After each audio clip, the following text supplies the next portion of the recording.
മണിപ്പൂരിൽ വീണ്ടും സംഘർഷം. ബിഷ്ണുപൂരിലെ നരൻസേനയിൽ 2 CRPF ജവാന്മാർക്ക് വീരമൃത്യു സംഭവിച്ചു. രാധാകൃഷ്ണൻ കൂടുതൽ വിവരങ്ങളുമായി ഡൽഹിയിൽ നിന്ന് ചേരുന്നു. Radhakrishnan, good morning.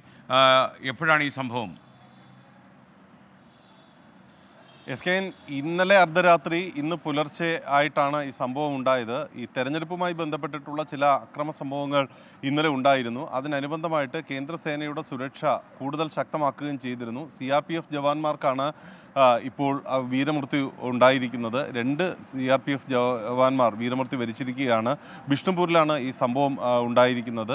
പോലീസ് നൽകുന്ന വിവരം അനുസരിച്ച് കുക്കി വിഭാഗത്തിൽപ്പെട്ട സായുധരായിട്ടുള്ള ഒരു സംഘമാണ് ഈ സംഭവത്തിന് പിന്നിൽ എന്നുള്ളതാണ്. അവർക്കെതിരെ പോലീസ് കേസെടുത്തിട്ടുണ്ട്. 4 ജവാന്മാർക്ക് പരിക്കേൽക്കുകയും ചെയ്തിട്ടുണ്ട്.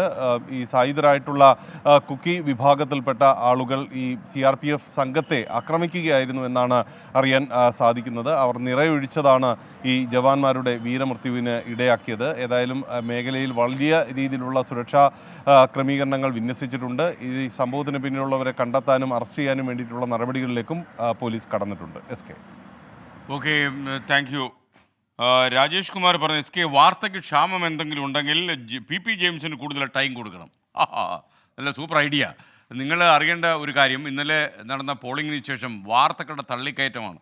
നമ്മൾ ഒരുപാട് വാർത്തകൾ, രാഷ്ട്രീയ വാർത്തകൾ വിടാത്തത് കൊണ്ടാണ് ഒരുപാട് അവകാശവാദങ്ങൾ. നിങ്ങൾക്കറിയാമല്ലോ, ഈ വോട്ടിംഗ് കഴിഞ്ഞു കഴിഞ്ഞാൽ എല്ലാ മുന്നണികളും അവസാനം പരാജയപ്പെട്ടു എന്ന് വിവരം വരുന്നത് വരെ വിജയത്തെക്കുറിച്ച് പറഞ്ഞുകൊണ്ടേയിരിക്കും. നമുക്കവരെ കുറ്റപ്പെടുത്താൻ കഴിയില്ല. അത് ഏതൊരു സ്ഥാനാർത്ഥിയുടെ അവകാശമാണ്.